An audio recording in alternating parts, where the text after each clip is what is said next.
Hi there. I have set 2023 goals for my team and now I need to train them in negotiation and retrain them in customer experience. Can you please help? As L&D, we receive requests like these weekly. Hello and welcome to the L&D Academy's channel. I'm Irina, a learning and development consultant. When managers set performance goals or feel their teams need to improve in any area, training is usually one of the first ideas that come to mind. And that's great. We do want to be the go-to team for this type of requirements. However, before we jump to a solution, training that is, we must understand what problem we're trying to solve. Our next step is to fully understand the real learning need and how to fulfill it in the best possible way. But where do you start? And what do you do? And what do you ask? Well, L&A comes to the rescue. What is Learning Needs Assessment? A Learning Needs Assessment, or L&A for short, identifies the knowledge, skills, and attitudes required to meet the people's and organization's development and operational needs. In other words, L&A is the ultimate tool to map the bridge we need to build between the current and desired skills and knowledge. An L&A is a mixture of powerful questions we ask the stakeholders to understand better the situation we're facing and how we can help them improve their condition. What are the benefits of Learning Needs Assessment? As L&D professionals, we must always encourage organizations to perform regular L&As. Doing this will help them ensure they have the right people with the right skills, knowledge, and behaviors, and at the right places. Launch new products faster and more efficiently, become more competitive, and adjust to customer demands quicker. Manage change and adapt to new realities. Need assessments don't have to happen yearly. Anytime a learning request comes in, you should perform some variation of a needs assessment. The real magic of a successful and productive L&A is the questions we ask. Here are the 5 key questions for a needs assessment. We could raise many questions that will help us get the clues we need to build a solid learning proposal, but today I will share the 5 most important questions to ask and explain why you shouldn't miss these, so buckle up. Question 1. What is the ideal business outcome you would like to experience, or what results are you trying to accomplish? This is vital. This type of question defines the relevance and priority of the requested learning. They address the why of the request. Here's some additional questions you can also ask. Why is this important? How does it affect the business? What is the risk of not addressing the situation? What if you did nothing?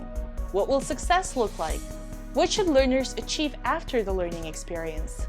In reality, a manager can request training in communication skills for their team, but if their desired outcome is faster customer support or dealing with difficult people within the team, then a training on communication skills may not be the most appropriate solution. Question 2. What is the problem we're trying to solve? Please provide examples of the behavior or skills that we need to improve. You need to clarify what business needs or problems led to this request. Specific examples of what needs improvement are crucial to unveil the root cause of an issue. Concrete examples will validate the initial thought on the problem or may take us to new ideas of what may be wrong and needs addressing. Here's some additional questions you can ask. What is the nature of the problem? When and where does it occur? Who is involved? How often does this happen? How do you know this is happening? What evidence or data do you have? What performance improvement is needed? Is there a change in or a new business model? Are processes changing? In reality, turnover or absenteeism may be the result of a multitude of internal issues. Some could be solved with training, like lack of procedural knowledge, or coaching and mentoring, like supporting newcomers during onboarding. Yet others will need solutions outside of L&D's purview. Question 3. How will we measure our success?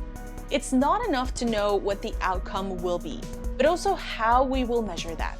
We need to understand the difference between current and desired skills, knowledge, and behaviors. Here's some additional questions you can ask. How will you know we've accomplished the outcome? How specifically will things be different when we're done? How will you measure the progress? What do you want people to start, stop, or continue doing? What should they do more or less of, or do differently? How will we know that the learning process was effective? How will we know how the learners, managers, and other stakeholders perceive this? What standard will tell us we're progressing towards our goals? In reality, if you're improving the performance of a new manager during their onboarding, you need to know what their goals are, how they're tracked, and what priority they have. Some goals are more important than others. Question 4. What options have you tried so far? We need to know what the requester has already tried and how successful it was. This knowledge will give us a good baseline to try things that will have a more significant impact. Here's some additional questions you can ask. What have you tried so far? What has worked? What hasn't worked? What could we do differently? Why do you think this option worked or didn't work? In the past, what has derailed potential projects like this? What are the benefits and downfalls of these options? What other ways are there for achieving the desired outcomes? In reality, a manager could have tried sending a low performer to a training course in the past without realizing the main issue is the person's motivation. In this case, you would work on increasing the motivation before upskilling them. Question number 5. What is the most appropriate way forward? After clarifying all the points above, we must define the practicalities of the learning. In other words, what's the plan of action? Who's responsible for each activity? And when does it need to start and end? And here's some additional questions you can also ask. What are the first steps? What are the next steps? When will we take them? Who is responsible for them? What could get in the way, and how can we overcome it? What support is needed, or what resources are required? What is the deadline for this project? What milestones will define our project and help us track progress? In reality, if a new person is joining the team in 2 days, there is very little we can do to prepare appropriately to welcome them.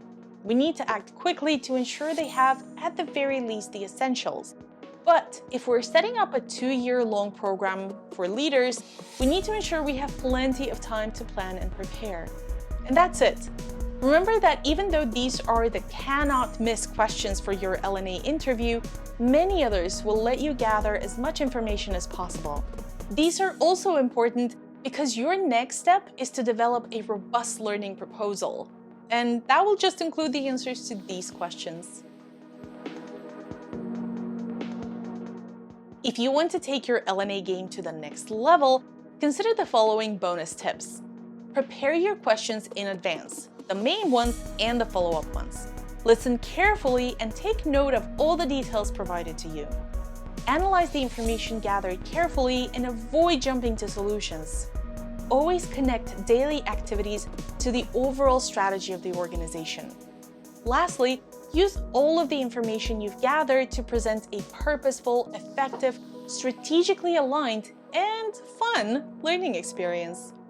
If you want to learn more about the learning needs assessment process, check out our free LNA guidebook and our mini course on learning needs assessment. Links to both of these are in the description down below. If you enjoyed this video, please like and consider subscribing for more content like this. And let us know down in the comments what other L&D topics should we cover. That's it for now. See you next time.